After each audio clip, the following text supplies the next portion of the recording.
আসসালামু আলাইকুম ওরহমতুল্লাহি ওবারাকাতু। আমি শাওরিন। আজকে কথা বলবো দানের সুফল নিয়ে। দানের সুফল হযরত রাসূল সাল্লাল্লাহু আলাইহি সাল্লাম বললেন, এক ব্যক্তি এক মুরু বিয়াবানের উপস্থিতি ছিল। হঠাৎ সে একখণ্ড মেঘের মধ্যে থেকে এক নির্দেশ শুনতে পেল।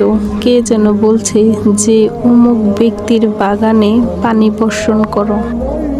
এই নির্দেশের সাথে সাথে সেই মেঘখণ্ডটি চলতে লাগলো এবং একটি পাথরের ভূমির উপর এসে মুষলধারে বৃষ্টি বর্ষণ করলো।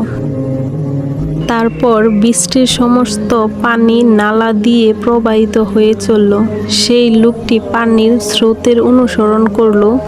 কিছু দূরে গিয়ে সে দেখতে পেল যে এক ব্যক্তি তার ফল বাগানের কোদাল দ্বারা আইল বেঁধে পানি নিয়ন্ত্রণ করছে এবং বাগানের এই দিক ওই দিক পানি ছড়িয়ে দিচ্ছে।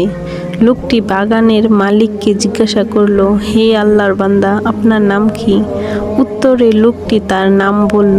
দেখা গেল যে এই নামটির সে মেঘের মধ্যে থেকে শুনেছিল। বাগানের মালিক তাকে জিজ্ঞাসা করলো, হে আল্লাহর বান্দা, আপনি আমার নাম কেন জিজ্ঞাসা করলেন? লোকটি বলল, যে মেঘ থেকে পানি বর্ষিত হয়েছে তার মধ্য থেকে আমি একটি নির্দেশ শুনতে পেয়েছি, যাতে আপনার নাম উচ্চারণ করে বলা হয়েছে যে অমুকের ফল বাগানে পানি বর্ষণ করো। অতঃপর প্রশ্ন হলো যে আপনি এই বাগানে কি কাজ করেন যার ফলে আল্লাহ তাআলা এত প্রিয়জন হতে পারলেন? বাগানের মালিক বলল, আপনি যখন জিজ্ঞাসা করলেন তবে তো আপনার অনুরোধ রক্ষার্থে বলতেই হয়।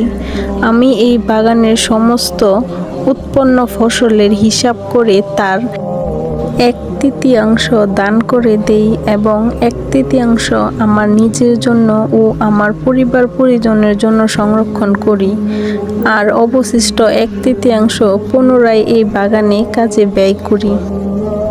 সুবহানাল্লাহ। আল্লাহ তাআলার কি অপার অনুগ্রহ!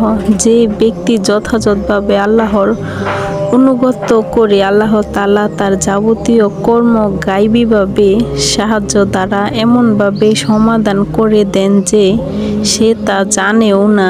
এটা একান্তই সত্য কথা যে যে ব্যক্তি আল্লাহর হয়ে যায় আল্লাহ তাআলাও তার হয়ে যায়। সুবহানাল্লাহ।